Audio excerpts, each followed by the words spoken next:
And let's continue the conversation. NewsNation political editor Chris Stirewalt with me right now. I really want someone to just honestly assess whether having these classified documents for the vice president, for the former president, for the current president is as big a deal as historically thought. I mean, it just seems as though we're not getting the full picture because it's more common than we ever imagined. Well, I think you're onto something. Look, the reality we live in, the world we live in when it comes to document classification is sort of, with presidential administration, sort of the one that came out of Watergate, Richard Nixon, and Presidential Records Act, and a lot of this stuff. Nobody was thinking about this stuff 50 years ago, but now it is the reality, and you alluded to the overclassification. Now, for Mike Pence, politically, there's considerable upside here, weirdly. So you want to make sure that if you're running for president, it doesn't come out later, right? So that's good. You want to get in front of it. And he and his lawyers clearly did that. But the other thing is, Mike Pence said, hey, what about me? I also have classified documents. I was also a pretty big deal. Look at me. And so it gets him in the conversation and it points out that he had an important job at a time when he's looking to launch a presidential campaign. So there is upside here. But I mean, when you think about it, you know, as Allison mentioned, there are different levels of classification.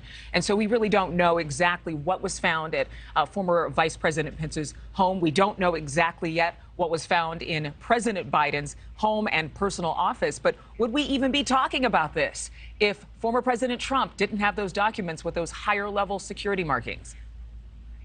You got it. So basically what happened here is, it looks like what happened here is that Donald Trump, norm breaker that he was, rule breaker that he was, there was a wink and a nod system in place in Washington, D.C. about what happens with your old documents. So, for example, when the president makes a note in the margin of something, that is automatically classified. That happens right away. So that kind of stuff, Mike Pence didn't go through and said, oh, I kept my notes from this, or I forgot to throw my notes out. Those are automatically classified. So what, right? Who cares? It's just his notes that make them classified. So this had gone on, and if you were to go to Bill Clinton's house, if you were to go to George H.W. Bush's former home, if you would go to George W. Bush's home, any modern president, you would find stuff probably that if you took the broadest possible interpretation would be considered classified.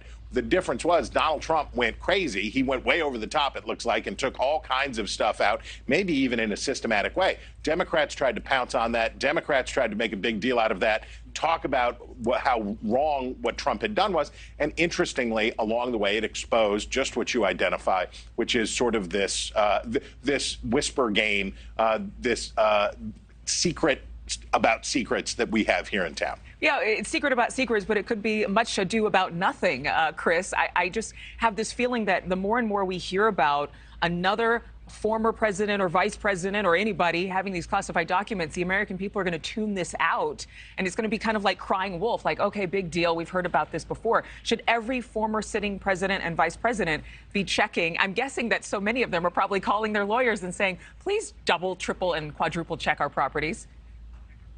Man, wouldn't you love to know what Bill Clinton's got down in the basement? That would be pretty interesting.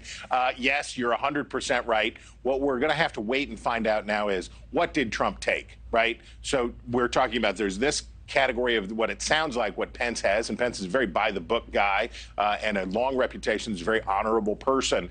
So you have maybe some notes that Pence took. How does that compare to what Donald Trump did? And we're not going to know that until the prosecutors get through, do their work, and find out, see if Trump really is in a special category and if there really were national security risks associated with what he did. All right, Chris Stirewalt, always good to speak with you. Thank you for watching. Go to newsnationnow.com to find NewsNation on your television provider. And don't forget to click the red subscribe button below to get more of NewsNation's fact-driven, unbiased coverage.